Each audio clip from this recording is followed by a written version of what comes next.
Bonjour à tous et bienvenue pour ce Facebook Live. Un Facebook Live un peu particulier ce soir, puisque je suis avec Marlène Schiappa, la secrétaire d'État à l'égalité femmes-hommes, qui m'accompagne pour répondre à vos questions pendant cette demi-heure. Dans un contexte qui est un contexte particulier, puisque depuis quelques semaines, on observe, on constate, et à certains égards d'ailleurs on se réjouit, une forme de libération de la parole, de mise en cause de pratiques sexistes, de violences, d'atteintes, et une parole qui se libère, qui montre d'abord une très grande souffrance de la part de beaucoup de femmes, et ensuite quelque chose qui est tellement généralisé, qui irrigue tellement des parties diverses de la société qu'on est bien obligé de constater qu'il y a un phénomène qui est un phénomène global, auquel il faut apporter une réponse globale. Et c'est la raison pour laquelle le président de la République, samedi dernier, à l'Élysée, a voulu lancer la grande cause de son quinquennat pour l'égalité entre les femmes et les hommes, et qu'il a voulu porter l'accent dès le début sur les violences sexistes et sexuelles, les violences faites aux femmes. Et pour évoquer l'ensemble des questions qui sont relatives à ce sujet, j'ai proposé à Marlène Schiappa, qui fait un travail extraordinaire au sein du gouvernement, à la fois pour mettre en lumière ces questions et puis pour apporter évidemment un certain nombre de réponses. Je lui ai demandé de venir répondre à vos questions. Voilà. Madame la ministre. Absolument. Maintenant, je pense qu'on attend les questions avec impatience. Alors, on en voit une première. Mais peut-être quand même qu'on peut, moi je peux en avoir une première, peut-être qu'on peut quand même indiquer un certain nombre des annonces qui ont été faites par le président de la République. Oui, dans quel champ bien sûr. On est parti. Pour la première fois, un président de la République a annoncé la création d'une grande cause du quinquennat et a décidé de consacrer cette première grande cause du quinquennat à l'égalité entre les femmes et les hommes. Et pour la première fois, un président de la République a souhaité marquer le 25 novembre la journée internationale pour l'élimination des violences envers les femmes à l'Élysée, avec des personnalités engagées, des grands témoins, des associations de lutte contre les violences envers les femmes et également les délégués aux droits des femmes qui sont l'administration des droits des femmes et de l'égalité femmes-hommes en France, avec le Premier ministre et un certain nombre de membres du gouvernement.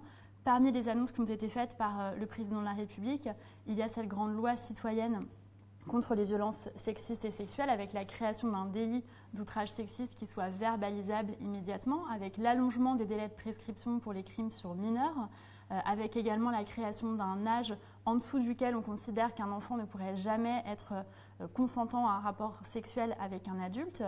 Il a donné son sentiment personnel sur cet âge qui serait de 15 ans, donc aligné avec la majorité sexuelle. Et ensuite, le président de la République a déroulé un certain nombre de mesures très fortes qui permettent de lutter à la fois contre le système qui produit les violences envers les femmes. Je pense notamment à la formation des professionnels dès la crèche, qui est un engagement très fort et inédit, à la formation de tous les professionnels des forces de l'ordre, de la justice, etc. Mais je pense également à un certain nombre de mesures comme le fait que les femmes ne soient plus obligées d'aller vers la justice, mais qu'on organisera les choses de manière à ce que la justice aille aux femmes, notamment dans les services d'urgence quand elles sont victimes de violences sexistes et sexuelles, et également à la pré-plainte en ligne qui permettrait à des femmes d'avoir un accès plus facile pour permettre de judiciariser justement ces violences sexuelles. Ce sont parmi les principales mesures qui ont été présentées par le président de la République. Il y en a beaucoup d'autres parce que c'est un plan très ambitieux, mais peut-être qu'on pourra y revenir tout à l'heure selon les questions qui nous seront posées. En fonction des questions. Je prends une première question qui est posée par Léandre et qui la pose en des termes qui appellent une réponse. Que pensez-vous des dérives féministes actuelles ? Léandre, je ne suis pas sûr qu'on parle de... Enfin, je ne sais pas ce que vous entendez par dérives féministes actuelles, mais moi je ne les qualifierais pas comme telles.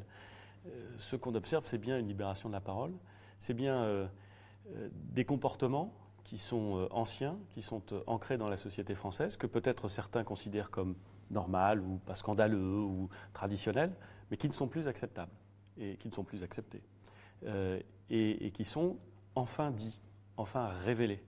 Et je ne crois pas qu'il s'agisse de dérive, je pense qu'au contraire, il s'agit d'un retour à quelque chose qui aurait dû et qui devrait être une forme de normalité dans la façon dont les hommes et les femmes vivent ensemble, dans la façon dont ils se parlent, dans la façon dont ils travaillent ensemble, dans la façon dont nul n'impose à l'autre un rapport de force physique ou un rapport d'autorité, notamment pour faire pression et pour obtenir ou pour abaisser. Et donc, je ne crois pas du tout qu'il s'agisse de dérive. Je pense qu'au contraire, on est en train, peut-être, peut-être, je suis prudent, mais de changer d'époque. Et il y a des moments où les choses basculent. Il y a des moments où des comportements que finalement on avait toujours connus, qu'on expliquait, peut-être par la force des usages ou par la force de l'habitude, sont en train de changer. Et je pense que c'est une excellente chose. Je n'ai rien à rajouter sur cette première question, je garde mon temps de parole pour les suivantes. Alors, il faut, Marlène, choisir une question et la traiter. On peut prendre par exemple la question de Cassia Carrigan, que je connais par ailleurs, puisqu'elle est engagée, comme elle le dit. Elle dit bonsoir Madame la Ministre, Monsieur le Premier Ministre, en tant que responsable départemental à l'égalité femmes-hommes au sein de La République En Marche, je reçois régulièrement des témoignages poignants de femmes victimes de maltraitance au travail. Donc, elle donne l'exemple de l'entreprise de sous-traitance de ménage de la Gare du Nord. Et elle nous demande ce qu'on peut conseiller à ces femmes qui subissent des pressions, du harcèlement, des humiliations dans l'indifférence de la hiérarchie. Elle nous demande quelles sont les mesures spécifiques que nous prenons à ce sujet. Voilà. Alors ? Il y a plusieurs choses. D'abord, moi j'ai signé une convention cet été avec le défenseur des droits, Jacques Toubon, pour faire mieux connaître les moyens du défenseur des droits, parce qu'il est assez peu saisi sur les discriminations envers les femmes au travail, alors qu'il a de larges moyens à la fois d'investigation et de coercition. Donc je pense qu'il faut rappeler le rôle du défenseur des droits. Ensuite, le président de la République l'a dit, il y a une réunion entre les partenaires sociaux qui a été convoquée, qui sera organisée au niveau du Premier ministre, a-t-il précisé, qui demandera aux partenaires sociaux de s'engager et de mettre sur la table des mesures qui permettent de lutter véritablement contre les violences envers les femmes dans le cadre du travail. Une question posée par Yon Calvez qui dit « Bonjour, à l'université, on rencontre plus qu'ailleurs des problèmes de harcèlement sexuel dans les filières STAPS et médecine. Qu'allez-vous faire pour régler ce problème ?» Moi, j'ai été très frappé par ce qu'a raconté Agnès Buzyn, qui est la ministre des Solidarités et de la Santé, et qui est médecin de formation et qui a exercé pendant toute sa vie professionnelle comme médecin hospitalière notamment, et qui a expliqué que certes, au moment des études de médecine, il y avait une tradition, un esprit carabin, comme on dit souvent, avec une forme de facilité dans le contact physique et même une forme de valorisation d'une forme de culture de la désinhibition dans les rapports sexuels. Quand elle en parle, elle dit bien qu'il y a un certain nombre d'attitudes qui sont profondément sexistes et qui constituent, à certains égards, des formes de violence faites aux femmes. Et en même temps, ce qui est très intéressant dans cette remarque, c'est qu'on voit bien que la solution, elle ne passera pas simplement par le droit pénal. Il y a beaucoup de gens qui disent il faut réprimer. Bien sûr qu'il faut réprimer, parce qu'on ne peut pas accepter. Mais on ne peut pas simplement faire du droit pénal. Il faut aussi qu'il y ait une transformation de la culture, donc de l'éducation. Et donc il faut qu'on arrive progressivement à expliquer, et notamment expliquer aux étudiants de médecine, qu'il ne s'agit pas d'interdire les relations entre les hommes et les femmes, mais qu'il s'agit de faire en sorte qu'elles ne soient jamais des relations de domination ou des relations qui contraignent ou qui avilissent. Et là, il y a un défi qui n'est pas simplement un défi juridique, qui est un défi culturel. Et je pense qu'il faut qu'on le prenne au sérieux, il faut que les médecins le prennent au sérieux, il faut que les professeurs le prennent au sérieux, il faut que l'ensemble du système social dans lequel nous vivons le prenne au sérieux, et ce sera un des objectifs auxquels on va s'assigner. Ou que l'on va s'assigner, pardon. Marlène. Quelqu'un qui vous souhaite bon anniversaire. Ah oui, ça c'est très gentil, merci. Voilà. C'est mon anniversaire aujourd'hui. Qui vous dit qu'il est derrière vous pour la protection des femmes et il nous demande si on va instaurer un dispositif permettant de les aider à pérenniser leur emploi durant leur grossesse.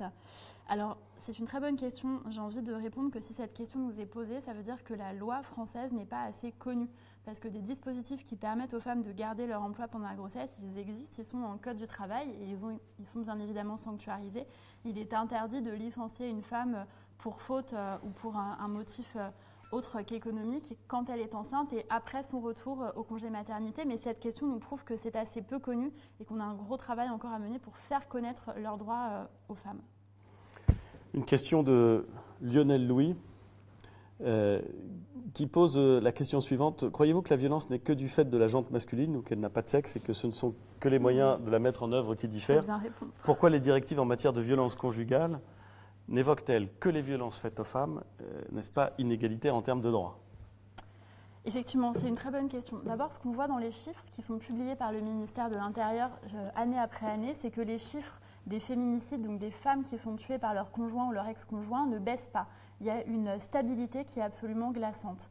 Ensuite, on voit qu'il y a aussi des hommes qui sont tués par leurs femmes. Mais ce qu'on constate, c'est que dans la majorité de ces cas, ils sont tués en réplique de violences conjugales. Attention, je n'excuse pas et je ne légitime pas le meurtre à cet égard, mais je donne cette information qui nous montre que la plupart du temps, quand il y a une violence dans le couple, c'est le fait de l'homme sur la femme. Maintenant, bien évidemment, il y a aussi des violences de femmes sur hommes. Il y a aussi des violences conjugales dans des couples homosexuels. Ça n'épargne absolument personne, mais en termes de droit, tout est totalement également réparti. Les peines sont les mêmes et il n'y a pas de peine maximale pour un homme par rapport à une femme, c'est absolument égalitaire. Une question posée par Val, dont j'imagine qu'elle s'appelle Valérie peut-être, qui dit, je cite la question, « Puisque la famille est absente de vos ministères, sur quel modèle comptez-vous construire la société de demain ?» Le caractère peut-être polémique de la question ne m'échappe pas. Je voudrais répondre à Val, si je peux l'appeler comme ça, que la famille n'est pas absente de nos ministères et pas absente de nos préoccupations, loin s'en faut. Certes, l'intitulé n'est pas inscrit sur les responsabilités de tel ou tel ministre, mais s'il s'agissait simplement d'inscrire les intitulés de la famille ou d'autres priorités de l'action pour que les choses soient réglées, ça se saurait, et donc je ne crois pas du tout que ce soit indispensable. Ce que je pense en revanche, c'est qu'il faut avoir une vraie politique qui permet aux familles de vivre et de s'épanouir, à toutes les formes de famille d'ailleurs, parce qu'aujourd'hui, les familles prennent des formes extrêmement différentes. Et on voit bien que celles qui ont parfois le plus de difficultés, je crois que c'est toujours un sujet compliqué, mais celles qui ont parfois le plus de difficultés, c'est souvent des familles monoparentales ou des familles qui sont déséquilibrées. Par exemple, lorsque on l'a évoqué avec Marlène Schiappa, quand il y a des violences au sein d'un couple, c'est jamais neutre pour les enfants, jamais, et ça peut créer des déséquilibres qu'il faut traiter. Donc je ne crois pas du tout que la question de la famille soit absente de nos préoccupations. Je pense même que dans toute une série de mesures qu'on a prises, notamment de revalorisation d'un certain nombre de minima et d'accompagnement ou d'aide sociale, elle est très présente. Voilà, et le modèle familial reste un modèle déterminant dans la construction de la société de demain. Je crois qu'il n'y a pas de sujet là-dessus. Marlène, pour une question... Bonjour Madame la Ministre, dans son plan pour la lutte contre le harcèlement contre les femmes, le président Emmanuel Macron a parlé des jeux vidéo et veut que le CSA contrôle les jeux vidéo. Étant une grande gameuse, je m'inquiète des décisions qui vont être prises à ce sujet, car je reconnais que des jeux vidéo traitent les femmes comme des objets. Il n'y a pas que les jeux vidéo. Voilà, la question évoque aussi l'affaire du harcèlement sur le forum 1825 et nous demande les mesures qui vont être demandées. Alors d'abord, le président de la République a indiqué effectivement qu'il voulait donner au CSA plus de pouvoir de contrôle et notamment de sanctions. Évidemment aussi sur les jeux vidéo, mais pas uniquement, puisque vous évoquez ce forum 1825, qui est un forum qui a hébergé un certain nombre de harcèlements, principalement contre les femmes. Nous, on a réagi immédiatement en invectivant Webedia, qui est la société qui héberge ce forum, en les recevant et en leur demandant de mettre en œuvre des choses très concrètes. Et quand j'étais au G7 Égalité Femmes-Hommes, j'ai interpellé mes homologues des autres pays pour leur demander que les lois de la République puissent s'appliquer en France, y compris sur Twitter ou y compris sur des forums qui sont hébergés à l'étranger. Maxime nous pose la question suivante. Un dispositif est-il prévu pour accompagner les témoins d'agression à agir de bonne manière en cas de présence à proximité d'un harcèlement verbal comme physique ? Là, l'idée, c'est globalement, derrière cette question, l'idée, c'est d'abaisser le seuil de tolérance de la société aux violences sexistes et sexuelles. Et c'est tout le but de l'engagement qui a été présenté par le président de la République. Et cette question, elle nous montre bien à quel point l'État ne peut pas tout. Le gouvernement d'Édouard Philippe fait tout ce qui est en son pouvoir pour éliminer les violences envers les femmes, mais il reste une responsabilité, effectivement, des témoins. C'est pour ça que nous avons produit un clip qui est diffusé en télévision, qui a pour but d'interpeller les témoins pour les faire réfléchir à leur propre réaction face au harcèlement sexuel, face aux violences sexuelles. Et je rappelle qu'un certain nombre d'associations peuvent accompagner ces témoins. Le numéro du 3919 s'adresse aux femmes, mais aussi aux témoins qui seraient parfois démunis et qui voudraient avoir un accompagnement à cet égard. Je constate qu'il y a beaucoup de... Pardon, je change de sujet, j'ai honte presque. Mais je constate qu'il y a beaucoup de nos de nos partenaires qui nous regardent, qui me souhaitent un bon anniversaire. Alors je les remercie. Sympathique. Ben, c'est plutôt très sympa. Je continue. Comment favoriser la prise en compte de la protection des victimes de harcèlement sexuel au travail? On a répondu tout à l'heure. On a dit déjà des mots là-dessus. La Des salaires égaux pour les hommes et les femmes, est-ce que ce sera possible? C'est une bonne idée. Oui, effectivement. La moindre des choses. Mais... Bien sûr, ça fait partie des priorités de la feuille de route que m'a remis le Premier ministre, l'égalité salariale. Ce que le gouvernement fait, c'est qu'on agit sur les causes de ces inégalités salariales, notamment l'orientation pour encourager les jeunes filles vers des filières d'excellence, des filières techniques, scientifiques, qui seront in fine un terreau d'emploi et qui seront mieux rémunérés. Et on mène un travail aussi avec la ministre de l'Enseignement supérieur et de la Recherche, qui est très engagée également pour la place des jeunes filles dans ces filières dites d'excellence. Julien, qui nous soutient, et je le remercie, nous demande comment est-ce que nous avançons sur l'écriture de la législation applicable en matière de sanctions du harcèlement de rue. Bien.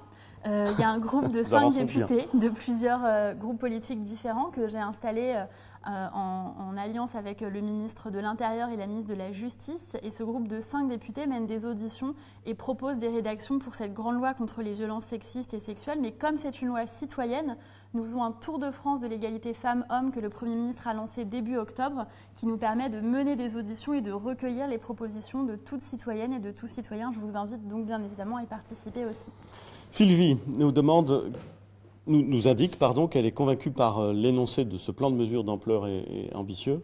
Mais que répondez-vous aux inquiétudes exprimées quant aux moyens financiers alloués pour leur application? Sont-elles véritablement réalisables avec les budgets évoqués samedi dernier par le Président? Oui, effectivement, il y a un budget qui est en hausse. Moi, je suis assez frappée du débat qui se cristallise un peu parfois sur le budget, parce qu'entre 2012 et 2017, ce budget droits des femmes, il n'a jamais été exécuté au-dessus de 22-23 millions. Là, il est voté à près de 30 millions et il sera exécuté à 30 millions, puisque le gouvernement s'est engagé à faire un budget sincère par opposition au budget qualifié d'insincère par la Cour des comptes. Ça n'est pas moi qui le dis, c'est la Cour des comptes. Ensuite, en document de politique transversale, on voit bien qu'il y a une augmentation très large à plus de 400 millions d'euros.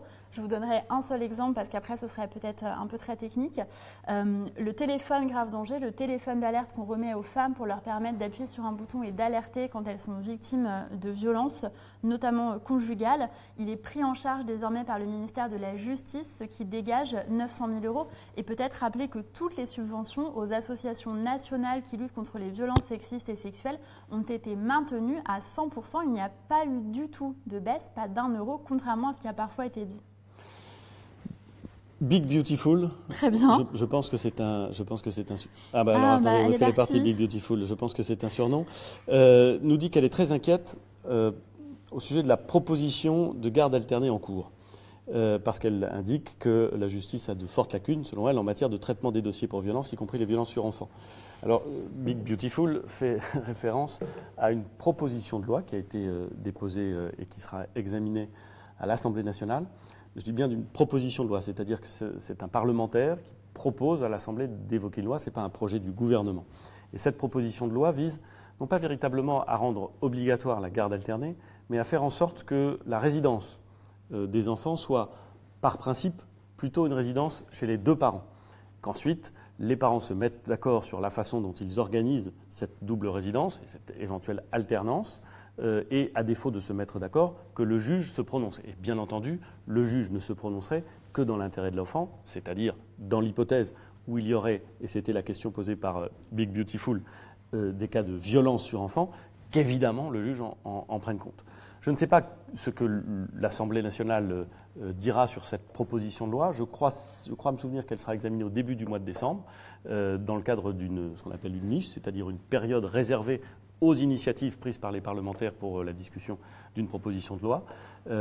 Mais en tout cas, je pense que la présentation qui en est faite par Big Beautiful n'est pas exactement conforme à l'esprit de la proposition de loi.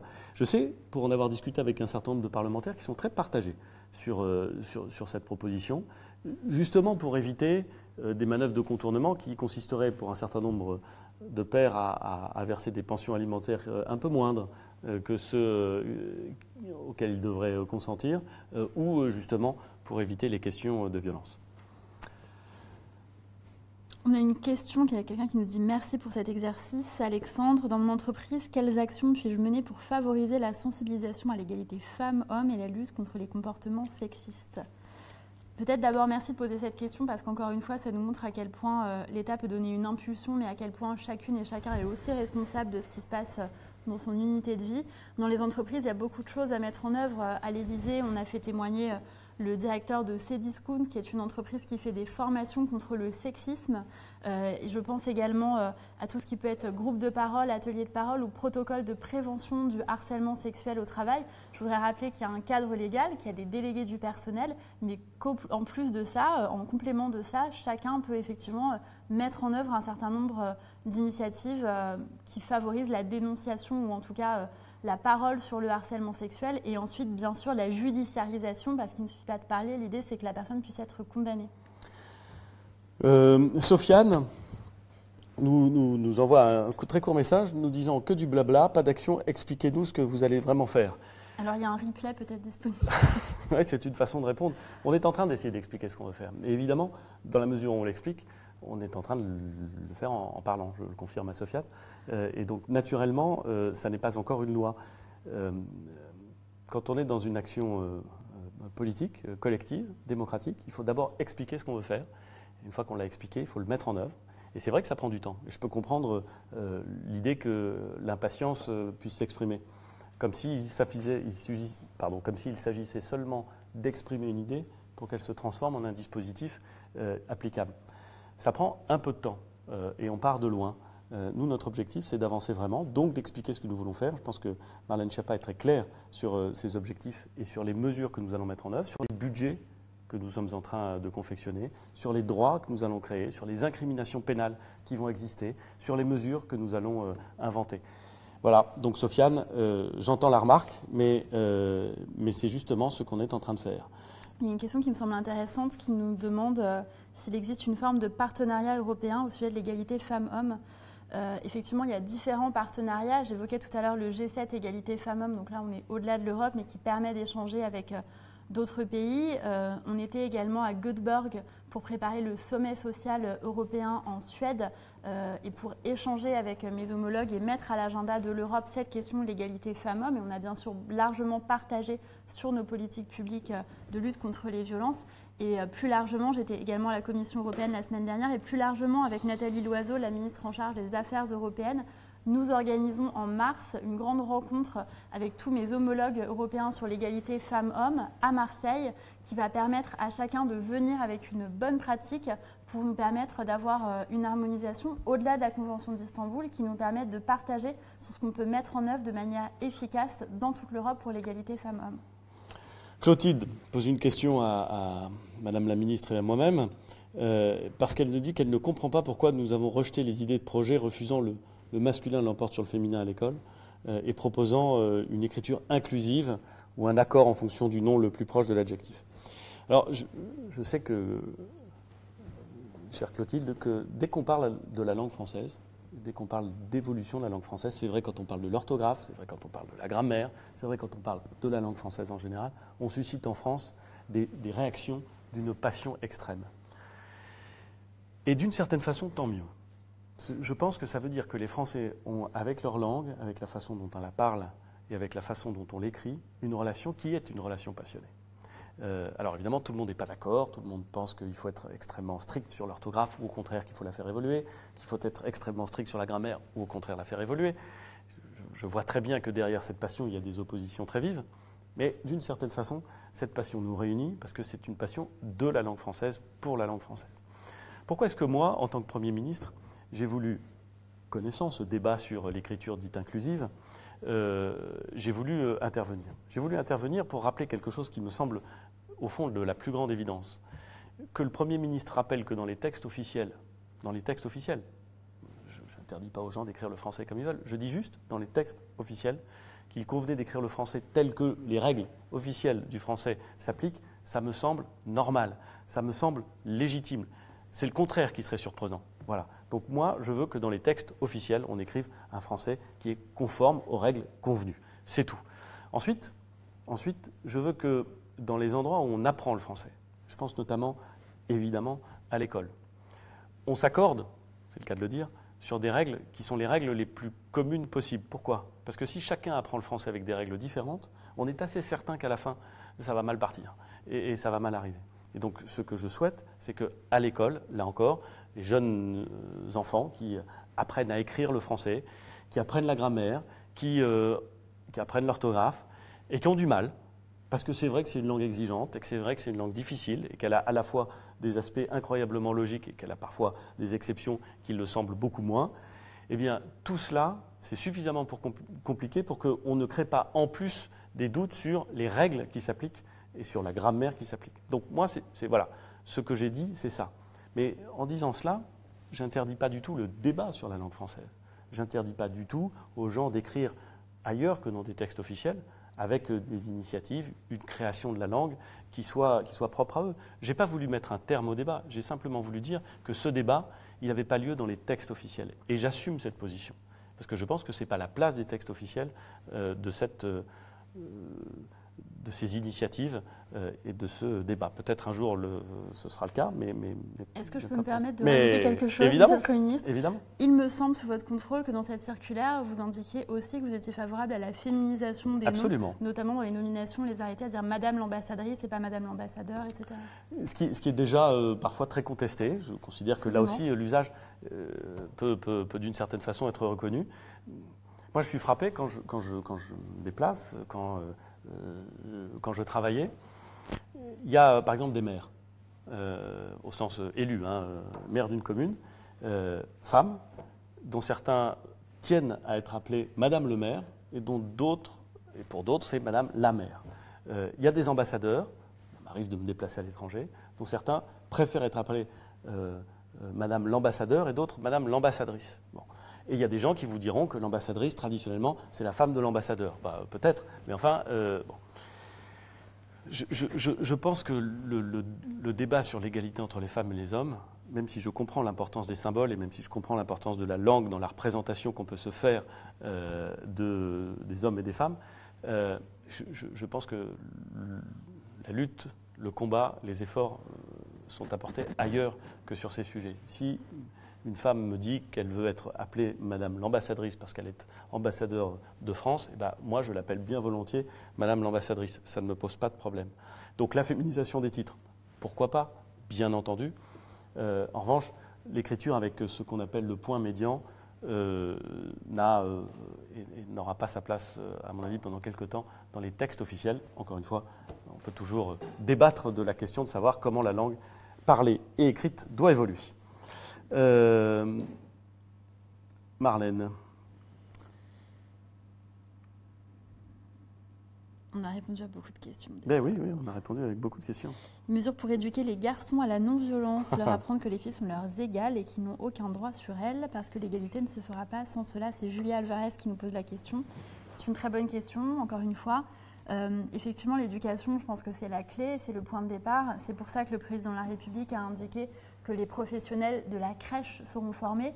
Et j'y reviens parce que ça me semble une annonce très forte, c'est-à-dire que ça n'était même pas, à ma connaissance, une revendication portée officiellement et massivement, parce qu'on n'espérait pas qu'il aille si loin. Et en fait, le président de la République s'est engagé très fortement en décortiquant dans son discours à l'Élysée le 25 novembre le système qui produit les violences, les rapports de domination entre les femmes et les hommes, et en citant notamment Françoise Héritier, et en expliquant effectivement que l'éducation était la base des rapports d'égalité entre les filles et les garçons, plus tard entre les femmes et les hommes.